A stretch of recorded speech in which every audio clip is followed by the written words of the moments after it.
Olá a todos, o meu nome é Elizabeth Castelo Conquivitz, eu sou médica, neurologista, psiquiatra, professora associada da Universidade Federal da Grande Dourados. Esse vídeo é para falar sobre o transtorno obsessivo compulsivo e mais particularmente sobre o transtorno obsessivo compulsivo de natureza sexual, as obsessões sexuais. Então, assim, o TOC, ele é uma doença psiquiátrica que se caracteriza por obsessões e compulsões. As obsessões são os pensamentos que invadem a minha consciência, são pensamentos indesejados, são pensamentos que me causam medo, angústia, são pensamentos dos quais eu quero me livrar. E para reduzir a angústia associada ao pensamento, eu tenho os rituais, que são as compulsões. Para eu caracterizar o TOC, eu preciso perder muito tempo com isso, pelo menos mais de 1 hora por dia, normalmente muito mais que isso. E é uma coisa que acaba, por isso, me atrapalhando no meu trabalho, no meu estudo, nas minhas relações familiares. E me causa muito sofrimento. Então, é muito acompanhado de depressão, às vezes de abuso de substâncias, abuso de álcool, tudo para reduzir aquela angústia da obsessão. Agora eu quero falar do TOC de natureza sexual. Então eu tenho outros vídeos onde eu expliquei sobre TOC, agora que eu só dei uma lembradinha, e eu quero entrar no assunto que interessa, que é o TOC de natureza sexual. O que seria isso? Ele é um TOC assim, é um pensamento que eu tenho, por exemplo, será que eu sou homossexual ou não? Será que eu gosto de mulher ou não? Então a dúvida em relação à minha orientação sexual. Ou será que eu sou pedófilo? Quando eu vi uma criança, eu imaginei, veio uma imagem na minha cabeça daquela criança nua e eu ali transando com ela. Ou será que eu tenho zoofilia, que eu gosto de animais, que eu me senti atraída pelo meu cachorro, pelo meu gato? Será que eu tenho interesse sexual pelo meu pai, uma coisa de incesto? Né? Me veio a imagem de eu tendo sexo com o meu pai, ou que eu poderia fazer alguma coisa com o meu pai ou com o meu filho. Então, homossexualidade, né, orientação sexual, se eu sou homossexual, eu posso ter um TOC, será que eu não sou homossexual? Que na realidade eu sou hétero? Então, é essa dúvida. Então, sobre a orientação sexual, zoofilia, pedofilia, incesto, mas também blasfêmia, sexo com figuras religiosas. Será que eu me imaginei fazendo sexo com Jesus, né, fazendo sexo com um santo? E que coisa horrível. Aqui é importante falar o seguinte, que imagens intrusivas desse tipo, muitas e muitas pessoas têm. Talvez todo mundo já tenha tido. Uma imagem que te assusta, uma imagem indesejada. A imagem em si não é doença, é vamos dizer, um ocorrido, né? Mas a gente pode até dizer, é normal que você tenha de vez em quando uma imagem meio nada a ver, eu fazendo sexo com o gato, com o cachorro, com o meu filho, e vem aquela imagem, mas normalmente o que eu faço? Eu ignoro aquilo é ridículo, e eu falo, ai, nada a ver, nossa, que absurdo, ou nem, assim, aquilo trespassa a minha consciência, mas eu nem dou um juízo de valor de tão absurdo que é. Ou seja, é uma coisa que passa, mas que é quase que ignorada, ou pelo menos ela não recebe importância. O TOC começa com o valor que você dá àquilo, o susto que você leva e a atribuição de valor que você dá. Então, o realce, a saliência que aquele pensamento ganha na sua cabeça, ele não só atravessa, mas ele fica. E aí acontece também um outro erro no seu pensamento, é a interpretação que você dá. Se eu tive esse pensamento é porque eu sou uma pessoa má. Se eu tive esse pensamento é porque eu sou um pecador, eu cometi um pecado mortal. Se eu tive esse pensamento, eu posso realmente perder o meu controle, eu tenho medo de que eu possa perder meu controle um dia. Se eu tive esse pensamento é porque realmente eu sou homossexual e eu nunca aceitei isso. Existe também a dúvida de ser, inclusive, transexual. Será que eu sou transexual? Eu tenho o corpo de uma mulher, mas será que na realidade eu sou um homem? Se eu olhar aqui o meu gogó, né, o pomo de Adão, será que ele é meio saliente em mim? Será que na realidade eu sempre quis ser um homem e na realidade então... E aí eu começo, né? Eu achei a minha amiga bonita, porque na realidade dentro de mim mora um homem. Então, não existe essa questão de você ficar olhando os órgãos genitais e a dúvida. Então, a gente acha que o toque, muitas vezes, ele é a doença da dúvida. É a dúvida se eu chequei ou não a porta, é a dúvida se está simétrico ou não, é a dúvida se eu blasfemei ou não, é a dúvida se eu falei toda a verdade ou não. E no caso, essa dúvida sexual. Será que eu tive um pensamento incestuoso? Eu tive esse pensamento. O que significa esse pensamento? Será que ele significa que eu sou uma grande pecadora, que eu sou uma pessoa que eu sou perversa? Não é? Então, assim, o que eu disse até agora? Eu disse que imagens intrusivas de conteúdo sexual todo mundo tem. O toque se inicia quando essa imagem não apenas aparece na sua consciência, mas quando ela ganha uma importância. Você atribui uma importância muito grande e vem toda uma ansiedade, porque você interpreta aquele pensamento como tendo um significado, como sendo um indício de que você é uma pessoa má, ou de que você vai perder o controle, ou de que você realmente tá sendo um grande pecador. A gente sabe que por volta aí de 17%, estudos mostram, por volta de 17% das pessoas que têm toque vão ter o toque de origem sexual, de natureza sexual, de conteúdo sexual. E esse toque, ele é mais difícil de ser tratado, ele é mais resistente ao tratamento. Uma outra coisa que dificulta muito é que este toque é muito envolvido ao segredo. Se as outras formas de toque a gente já não conta, mas esse muito particularmente porque o sexo está associado a muitos tabus. E se eu contar que eu sou atormentada por imagens de mim transando com o meu gato, ou de mim que eu acho que eu posso me sentir atraída pelo meu pai ou pelo meu filho, enfim, esse tipo de coisa a gente não conta, a gente não revela. Então eu guardo um segredo e eu fico atormentada sozinha com aquilo ali.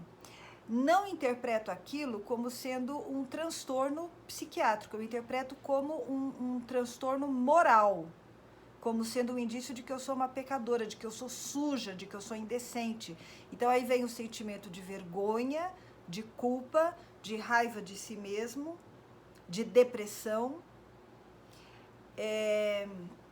e eu fico guardando o segredo. Aí muitas vezes eu executo, por exemplo, se as obsessões são esses pensamentos de conteúdo sexual, as compulsões, elas são atos que eu vou executar para tentar provar que não é aquilo, ou para tentar reduzir aquela ansiedade. Então, por exemplo, se eu acho que eu posso ser pedófila, então, para eu provar que eu não sou pedófila, eu fico assistindo imagens de crianças, seja em filmes pornográficos ou imagens em revistas, seja lá o que for, para provar para mim, tá, eu assisti, e aí eu fico me perguntando, não, eu não fiquei excitada. Não, eu não fiquei. Mas aí vem o meu toque e aí eu me sinto aliviada. Então, foi a compulsão que eu realizei que reduziu a minha ansiedade. Mas aí, dali a 5, 10 minutos, volta de novo a pergunta. Não, mas você não se sentiu excitada porque você não olhou direito. Vai lá e olha mais uma vez, eu acho que você se distraiu. Aí eu vou lá e olho de novo. Então esse ritual é de ficar, eu fico me expondo novamente a rever essas imagens de crianças, por exemplo, nesse caso, para tirar a prova dos 9 e para tirar aquela dúvida que aquele toque está me jogando, falando que eu sou, sim, pedófila. E aí eu tiro a prova, eu tento comprovar o contrário. Aquilo me alivia no momento, mas em pouco tempo volta de novo a dúvida. Além dos rituais compulsivos, eu posso ter evitações também. Então, por exemplo, eu tinha gatos em casa, eu adorava, agora eu não posso mais ter gato e nem chegar perto de gato, porque aquilo me lembra que eu tenho zoofilia. Ou eu não posso chegar perto de uma criança, porque eu acho que eu posso perder o controle e passar a mão na criança e fazer alguma coisa, porque talvez eu seja pedófila. Eu não posso mais ver o meu filho, porque antes eu tenho medo também de fazer alguma coisa com o meu filho. É muito importante explicar aqui que, na realidade, você com toque de natureza sexual é a pessoa menos provável a fazer alguma coisa perigosa, porque esse toque é justamente um conteúdo avesso à sua natureza. Ele é um conteúdo que te causa angústia, que te causa nojo, que não te causa desejo. Ele é um conteúdo do qual você gostaria de se livrar, ele é um conteúdo que te incomoda. Então, você não é a pessoa que vai passar a mão no seu filho, ou que vai pegar um cachorro, ou que vai pegar um gato, que vai fazer nada disso. Mas eu sei que eu falar isso também não reduz a ansiedade. Então, a pessoa fica em segredo, ela fica se sentindo culpada, com vergonha, uma grande pecadora, com medo de ser uma pessoa perigosa e fica envolvida nesses comportamentos repetitivos para tentar provar o contrário ou em comportamentos de evitação, evitando várias situações que poderiam expô-la aquilo que desencadeia o que está associado ao pensamento obsessivo. Também é muito importante aqui falar que o toque obsessivo, ele causa esse toque de natureza sexual, ele causa tanta vergonha, tanto medo, porque ele é confundido pela própria pessoa que o experimenta e talvez por outras pessoas que escutem, ele é confundido com parafilia, que seriam essas, vamos dizer, numa linguagem leiga, as perversões sexuais, né? Então eu tenho uma perversão, um fetiche por alguma coisa, enfim. Não é parafilia e não é compulsão sexual, porque na compulsão sexual, eu quero ter sexo, naquele momento em que eu vou atrás do sexo, que eu procuro o sexo e que eu tenho sexo, eu gosto. Aquilo atrapalha a minha vida, porque atrapalha o meu casamento, atrapalha a minha relação com as outras pessoas, e depois que eu tive o sexo eu volto a ficar ansiosa tudo de novo. Na realidade eu estou usando para tamponar outros problemas e tudo mais. É um vício, é uma dependência, mas o ato em si, ele é para mim prazeroso. Eu não sei se eu fui clara, mas assim, quando eu me imagino, se eu tenho um toque de pedofilia, quando eu imagino uma criança e eu pegando essa criança, por exemplo, tendo sexo com a criança, aquilo me causa repulsa, aquilo me deixa angustiada, me causa repulsa, eu fico mal. E por isso eu escondo, e por isso eu vou assistir o filme para ter certeza de que eu não sou, de que eu não fico excitada com aquilo, de que eu não gosto daquilo. Agora, se eu sou pedófila, se eu tenho pedofilia, se eu me sinto atraída por crianças, eu não tenho tanto essa dúvida. Eu sei que eu me sinto atraída por crianças. E quando eu assisto os filmes pornográficos com crianças, eu vejo algum tipo de material, eu não tenho dúvida, eu fico muito excitada. Eu gosto daquilo. Mas aí é claro que eu não vou contar para as pessoas, porque eu sei que não pode, que tarará, mas eu não tenho nenhum conflito interno. A gente chama isso de egocintônico, quer dizer, o sentimento, quando eu vejo a imagem da criança, quando eu tenho as fantasias, quando eu tenho aqueles pensamentos, aquilo ali para mim é um deleite, aquilo em si é um desfrute, é uma coisa que me dá prazer. Depois existe um conflito com a sociedade. Agora, no toque, quando vem esse pensamento, aquilo não é um deleite. Aquilo é uma coisa que me angustia, que me repele, que me causa ansiedade, que me causa medo, que me dá nojo. Então, é muito importante saber que não é parafilia. Outra coisa que é importante dizer, assim, se eu tenho um toque e eu tenho medo de ser homossexual, ele às vezes se complica com outra coisa, que eu falo, então será que eu sou homofóbico? Não quer dizer que você seja homofóbico, porque às vezes você fala assim, não, mas eu tenho amigos homossexuais, eu não tenho nenhum problema com isso. Por que de repente a ideia de que eu possa ser homossexual me causa tanta angústia assim? Então é porque eu sou um homofóbico escondido. Não é bem assim, não é que você seja homofóbico, é que faz parte da doença neurobiológica, toque, ter um pensamento que te causa angústia. E a angústia por exemplo, do toque associado à sexualidade, não é que você acha terrível ser homossexual, mas é que essa dúvida faz com que você não saiba quem você é. Essa incerteza, e as pessoas com toque vão ter uma dificuldade muito grande em lidar com essa incerteza. Você tem uma urgência em responder essa pergunta, para estar em terra firme, para saber, afinal de contas, quem você é. Então, não é uma questão de ser homofóbico, porque às vezes, além do toque, a pessoa ainda fica atormentada por esse medo de ser uma coisa que ela também não quer ser, que é de ser uma pessoa preconceituosa. É importante, então, dizer assim, que talvez o mais importante desse vídeo seja dizer, olha, se você está passando por isso, não é só você que está passando por isso. Isso não é tão raro como você pensa. Você precisa procurar um profissional que entenda do assunto. Então, procure um psiquiatra e procure um psicólogo. A terapia é com medicação e também com psicoterapia. No caso do toque, a gente usa psicoterapia, que se chama terapia de exposição com prevenção de resposta. Então, a pessoa vai te expondo aqueles conteúdos que causam ansiedade mas vai te pedindo para não realizar os rituais que você realiza para comprovar o contrário, para reduzir a ansiedade.